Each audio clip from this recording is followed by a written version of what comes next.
دین بچانے کو محمد کے گھرانے نکلے، دین بچانے کو محمد کے گھرانے نکلے، گھر سے سب بھائی بہن بیٹے بھتیجے نکلے۔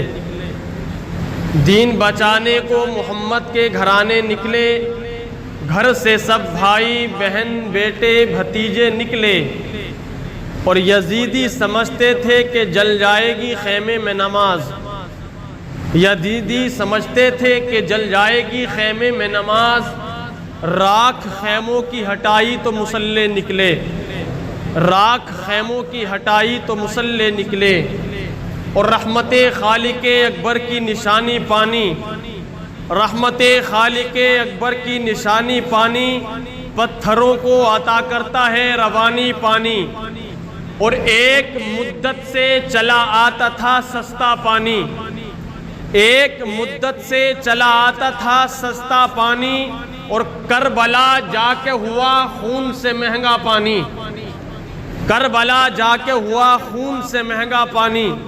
اور اگر اپنی بیٹی کو اگر دے دیتے اجازت شبیر، اپنی بیٹی کو اگر دے دیتے اجازت شبیر، تو آسمانوں سے منگا لیتی سکینہ پانی، آسمانوں سے منگا لیتی سکینہ پانی، اور یوں تو شبیر کو درکار نہیں تھا پانی، یوں تو شبیر کو درکار نہیں تھا پانی، ورنہ خود شبیر کے خنجر سے ابلتا پانی، ورنہ خود شبیر کے خنجر سے ابلتا پانی۔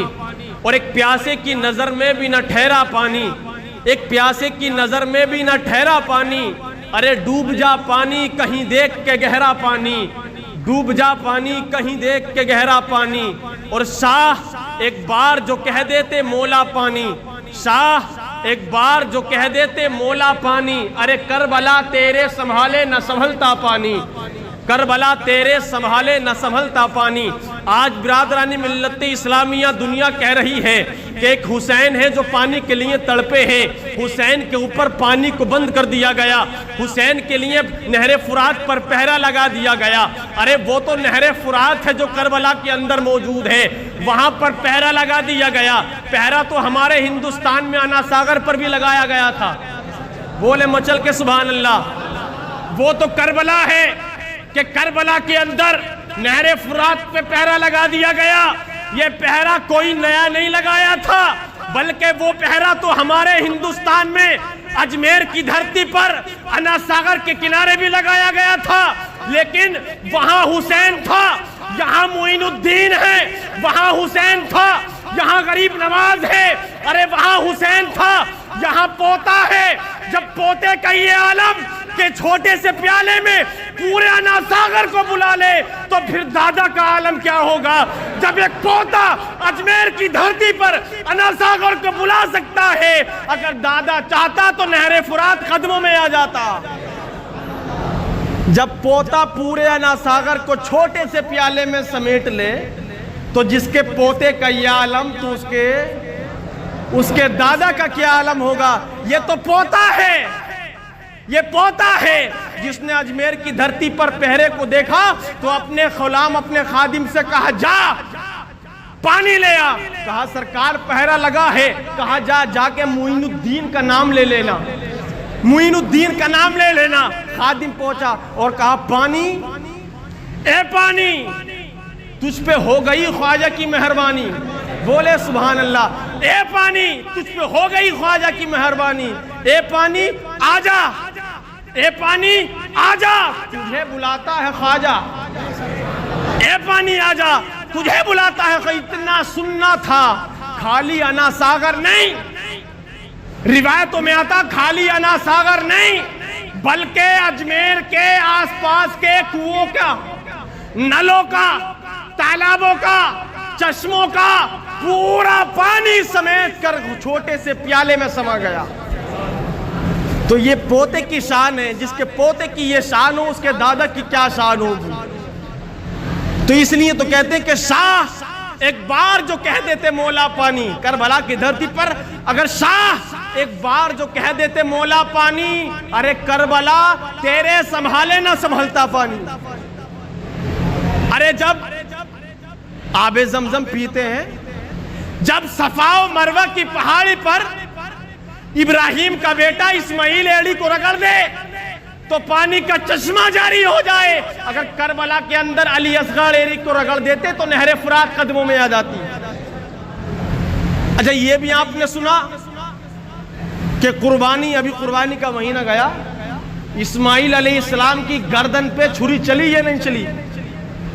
بتائیے، اسماعیل علیہ السلام کی گردن پہ چھری چلانے کی باپ نے بہت کوشش کی، لیکن چھری چلی نہیں چلی۔ ارے اندازہ لگائیں، وہ تو ابراہیم کا بیٹا اسماعیل جس کی گردن پہ چھری نے کام کرنا چھوڑ دیا، چھری کے اندر وہ طاقت نہیں کہ ننھے اسماعیل کی گردن پر چل جائے۔ ارے جس نے فاطمہ کا دودھ پیا ہو، جس کی رگوں میں فاطمہ کا دودھ ہو، جس کی رگوں میں علی کا خون ہو، جس نے نبی کے سینے پر کھیل کر زندگی گزاری ہو، جس نے میرے نبی کی زبان کو چوسا ہو، کربلا کی تلوار کے اندر کیا دم تھا کہ حسین کی گردن پہ چل جائے؟ لیکن مینا کے میدان میں نہ چلی، کربلا کے میدان میں چلی۔ وجہ یہ تھی کہ وہ امتحان تھا، یہ امتحان تھا۔ اب برادران ملت اسلامیہ، یہ مقدس مہینہ کربلا کا ماہ محرم الحرام، ایک دو جنازے نہیں بلکہ 72 جنازے، ایک مہینہ نہیں پورا سال بھی اگر ایک ایک شہید کی تعریف بیان کی جائے تو نہیں ہو سکتی۔ سوچنا پڑتا ہے کہاں سے اٹھایا جائے، کہاں سے سنایا جائے، لیکن وہ تاریخی بات بس سناؤں اور آپ سے رخصت ہو جاؤں انشاءاللہ۔ یہ ہر گھر میں دیکھیں آپ، ذکر حسین ہو رہا ہے، اور امام حسین تو خود فرماتے کہ جہاں میرا ذکر ہوتا ہے میں وہاں پر موجود ہوتا ہوں۔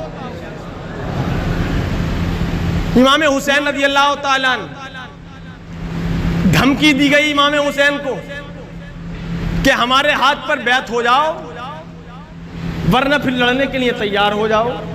مدینے کے اندر امام حسین نے فرمایا، ولید ابن عتبہ تو جانتا نہیں ہے میری رگوں میں کس کا خون ہے، تو جانتا نہیں ہے تو کس شیر سے بات کر رہا ہے۔ للکارا، کہا سر دے سکتا ہوں لیکن ہاتھ نہیں دے سکتا، سر دے سکتا ہوں لیکن ہاتھ نہیں دے سکتا۔ یہ کہہ کر کے چلے گئے، گھر پہ جا کے مشورہ میٹنگ ہوئی، کہا ایسا کرتے ہیں، اب میں نے ولید ابن عتبہ جو مدینے کا گورنر ہے، اس کی جو بیعت کرنے کا تھا میں نے اس کو للکار دیا ہے، اس کو تھکارا ہے، اس کو ظالم بتایا ہے، اس کو زانی بتایا ہے، کہیں ایسا نہ ہو کہ اب ولید ابن عتبہ اپنی فوج لے کر کے بھیج دے۔ اور حسین یہ نہیں چاہتا۔ اب آپ یا ہمارے ذہن میں یہ سوال پیدا ہو سکتا ہے کہ حسین تو پیدا مکے میں ہوئے، مدینے کے اندر زندگی گزاری، لیکن کربلا جانے کی وجہ کیا تھی؟ کربلا کیوں گئے؟ حسین تو مدینے میں بھی لڑ سکتے تھے، لیکن کربلا کیوں گئے؟ امام حسین نے فرمایا کہ جس مدینے کو میرے نانا نے جنت کی طرح سجایا ہو، حسین نہیں چاہتا کہ اس میں خون کی ندیاں بہیں، اس مدینے کی گلیاں خون سے رنگین ہو جائیں، لہٰذا اب ہمیں مدینہ چھوڑنا پڑے گا۔ مدینہ چھوڑنے سے پہلے اپنے نانا کے مزار پر پہنچتے ہیں، رسول کی بارگاہ میں حاضری دیتے ہیں۔ میرے رسول کی بارگاہ میں کھڑے ہونے کے بعد سر جھکایا، عرض کی نانا نواسا آیا ہے۔ بولے سبحان اللہ۔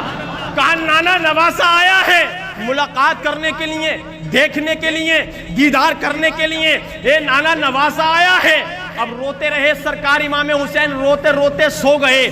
جب سوئے تو میرے نبی نے امام حسین کو اپنے سینے سے لگایا، پیشانی کو چوما، اپنی گود میں بٹھایا، اور میرے نبی نے فرمایا حسین صبر کرنا، حسین صبر کرنا۔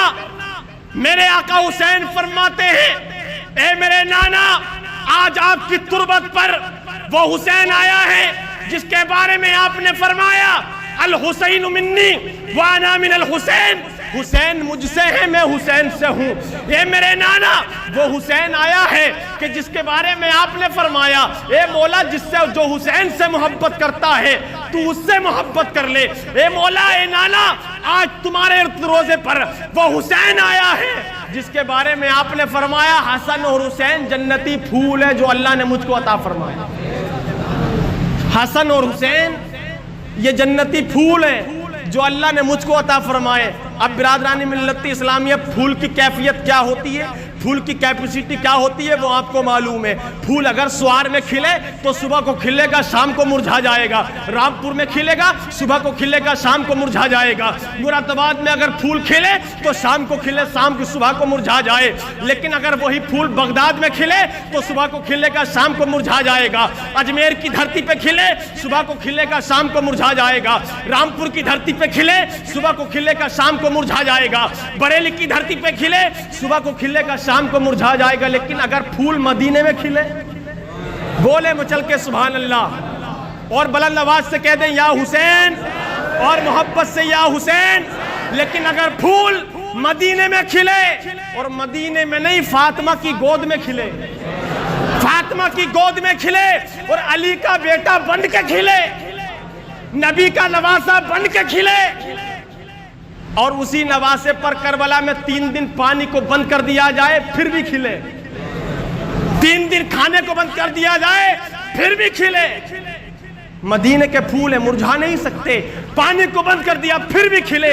لیکن برادران ملت اسلامیہ، علی اکبر کے جنازے پر گھوڑے دوڑے پھر بھی کھلے، قاسم کی جوانی پر گھوڑے دوڑے پھر بھی کھلے، ننھے علی اصغر کے حلق پر تیر لگا، حسین جیسا پھول پھر بھی کھلے، عباس کے بازو قلم ہوئے پھر بھی کھلے، حبیب الرحمن ابن مظاہر کی گردن کاٹ کر خیموں میں پھینک دی گئی، پھول پھر بھی کھلے، امام مسلم بن اوسجا کی گردن کاٹ کر خیموں میں ڈال دی گئی، پھول پھر بھی کھلے۔